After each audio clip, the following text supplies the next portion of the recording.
Anumula Revanth Reddy Telangana assembly ఎన్నికల్లో trend సెట్టర్గా నిలిచారు.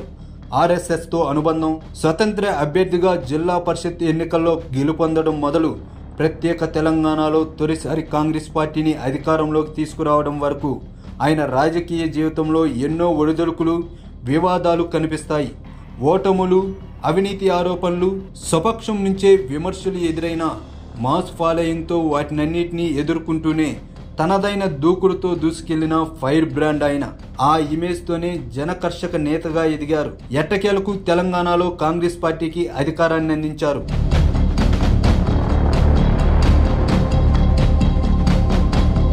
ఉమ్మడి మహబూబ్ నగర్ జిల్లాలోని కొండారెడ్డిపల్లిలో 1969లో రేవంత్ రెడ్డి జన్మించారు. తండ్రి అనుముల నరసింహారెడ్డి, తల్లి రామచంద్రమ్మ. ఏవి కళాశాల నుంచి BA పూర్తి చేశారు. కేంద్ర మాజీ మంత్రి, కాంగ్రెస్ పార్టీ సీనియర్ నేత దివంగత జైపాల్ రెడ్డి దగ్గరి బంధువైన గీతారెడ్డితో 1992లో రేవంత్ రెడ్డి వివాహం జరిగింది. వారికి ఒక కుమార్తె. విద్యార్థి దశలో ABVPలో చురుగ్గా వ్యవహరించిన రేవంత్ రెడ్డి 2006లో మిడ్జల్ మండలం ZPTC ఎన్నికల్లో స్వతంత్ర అభ్యర్థిగా బరిలోకి దిగి విజయం సాధించారు. 2007లో మహబూబ్ నగర్ స్థానిక సంస్థల MLC ఎన్నికల్లోనూ స్వతంత్ర అభ్యర్థిగా నిలిచి గెలుపొందారు. ఆ తర్వాత TDPలో చంద్రబాబు నాయుడు అనుయాయుడిగా ఎదిగారు. 2009, 2014 ఎన్నికల్లో కొడంగల్ నుంచి TDP ఎమ్మెల్యేగా విజయం సాధించారు. తెలంగాణ TDP వర్కింగ్ ప్రెసిడెంట్గా, ఫ్లోర్ లీడర్గాను పనిచేశారు. 2015 MLC ఎన్నికల్లో ఓటుకు నోటు కేసులో రేవంత్పై ఆరోపణలు సంచలనం రేపాయి. ఈ కేసులో అరెస్ట్ అయ్యి బెయిల్ మీద విడుదలయ్యారు. ఆ క్రమంలో 2017 అక్టోబర్లో కాంగ్రెస్లో చేరారు.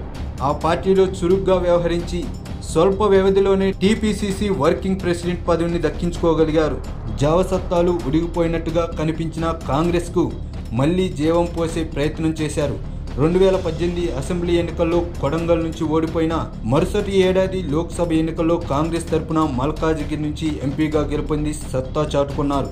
ఒక పక్క ప్రభుత్వ వైఫల్యాలను ఎండగడుతూనే మరోవైపు పార్టీని సంస్థాగతంగా బలోపేతం చేయడంపై ఆయన దృష్టి పెట్టారు.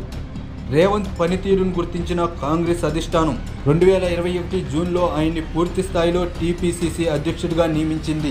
అది రేవంత్ రెడ్డి పొలిటికల్ కెరియర్లో టర్నింగ్ పాయింట్ అని చెప్పాలి. ఆ క్రమంలో ఆయనకు సొంత పార్టీలోనే విమర్శలు, పలువురు కీలక నేతల నుంచి సహాయ నిరాకరణ ఎదుర్కొన్నారు. కొంతమంది పార్టీ సీనియర్లు రేవంత్పై అధిష్టానానికి వరుస ఫిర్యాదులు చేసినా రేవంత్పై అధిష్టానం విశ్వాసం చెక్కు చెదరలేదు. తాజా ఎన్నికల్లో రాష్ట్రంలో పార్టీని తానే ముందుండి నడిపించారు. ప్రచారంలో తనదైన శైలితో అధికార పక్షంపై విరుచుకుపడుతూ యువతతో పాటు అన్ని వర్గాల ఓటర్లను ఏకతాటిపైకి తెచ్చారు. అటు కొడంగల్తో పాటు కామారెడ్డిలోనూ సీఎం కేసీఆర్పై పోటీకి దిగారు.